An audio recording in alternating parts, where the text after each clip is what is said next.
নমস্কার, কেমন আছেন সবাই? নিশ্চয়ই খুব ভালো আছেন। বাসন্তী রান্নাঘরে সবাইকে স্বাগত। আমাদের ছোট্ট বাজারটিতে সব দিন আপনি চাইলে আপনার মন পছন্দ মতো মাছ কিংবা সবজি আপনি পাবেন না। বহুদিন ধরে একটু গঙ্গার ইলিশ খেতে ইচ্ছা করছিল, তা আর সে আর কপালে জুটছিল না। যাই হোক, ভগবান আজকে সদয় হয়েছেন।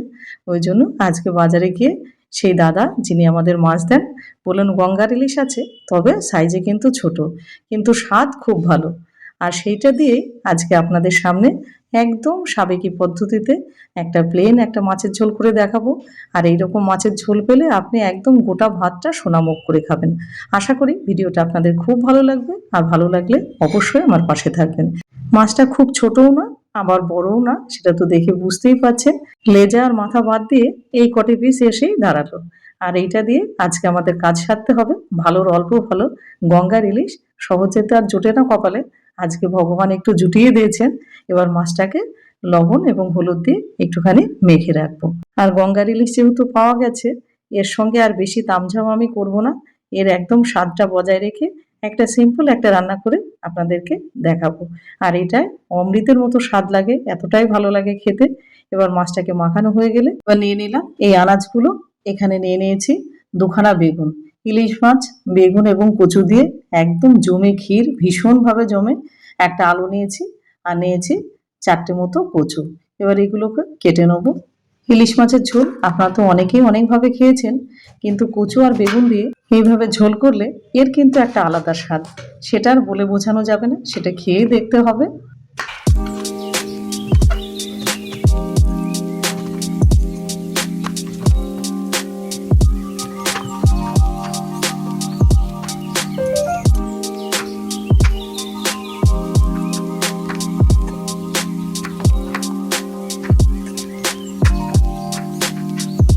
সবজি কাটা শেষ, এবার চলে যাব রান্নাতে।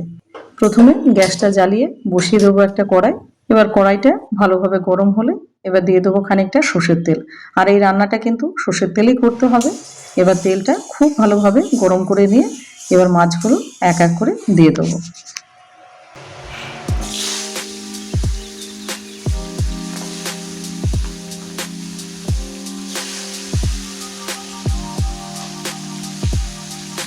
আর মাছগুলো দেওয়ার পরে গ্যাসের ফ্লেম লো টু মিডিয়াম রেখে এবার মাছগুলো ভেজে নেবো একদম হালকাভাবে। জাস্ট এপিট ওপিট করে একটুখানি ভেজে নেবো, কারণ বেশি ভাজলে এই মাছের কিন্তু টেস্টটাই নষ্ট হয়ে যাবে। এবার হালকাভাবে ভেজে তুলে নেবো এক এক করে। আর আমার চ্যানেলে কিন্তু ইলিশের এইরকম রেসিপি বহু আছে, অনেক রকম ভালো ভালো রেসিপি আছে ইলিশ মাছের। ভিজিট করবেন বাসন্তী রান্নাঘর, সেখানে কিন্তু ইলিশের নানান রকম রেসিপি দেয়া আছে এবং ভালো ভালো রেসিপি।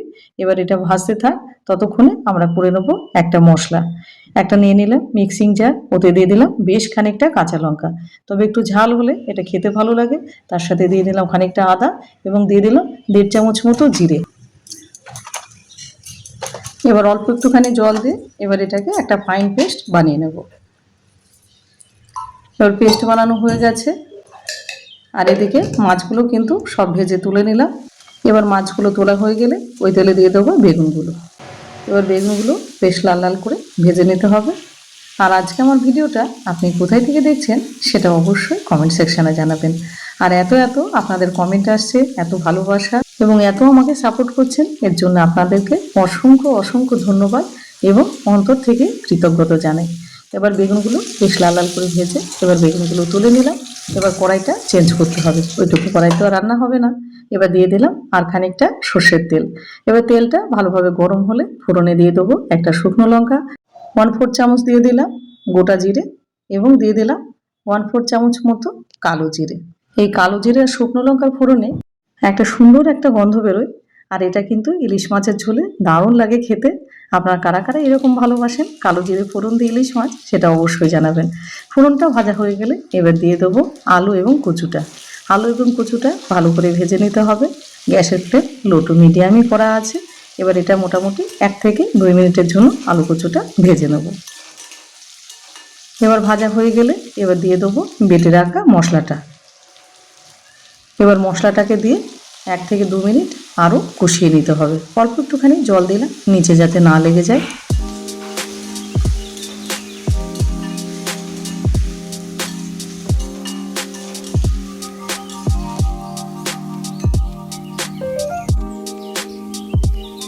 এবার খানিকক্ষণ কষানো হয়ে গেলে দিয়ে দেবো 1 চামচ হলুদের গুঁড়ো এবং দিয়ে দেবো হাফ চামচ কাশ্মীরি লঙ্কার গুঁড়ো এবং 1 চামচ লবণ।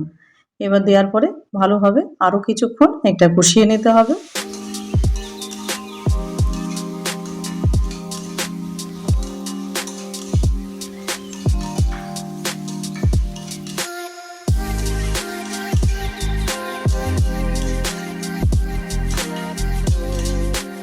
কষানো হয়ে গেছে, এবার দিয়ে দেবো জল। জলটা খুব বেশি দেবো না, আমি মিক্সির বাটিতে মোটামুটি 1.5 বাটি মতো জল দিলাম। জলটা দেওয়ার পরে এবার ভালো করে একটুখানি নাড়াচাড়া দিয়ে নেবো যাতে ঝোল এবং মশলা ভালোভাবে মিশে যায়। আর গ্যাসের ফ্লেম এখন হাই করে মোটামুটি 5 থেকে 7 মিনিটের জন্য এটাকে ঢাকা দিয়ে ফুটতে দিয়ে দেবো। ঢাকা দিয়ে দিলাম। 7 মিনিট পর ফিরে আসলাম, ঝোলটা কিন্তু ফুটে গেছে। এবার ঝোলটা ফুটে গেলে একটুখানি নাড়াচাড়া দিয়ে এবার দিয়ে দেবো ভেজে রাখা বেগুনগুলো। মাছটা এখন দেবো না, মাছটা একটুখানি পরে দেবো। এবার বেগুনগুলো দেওয়ার পরে আরও মোটামুটি 1 থেকে 2 মিনিট এটাকে ফুটতে দেবো।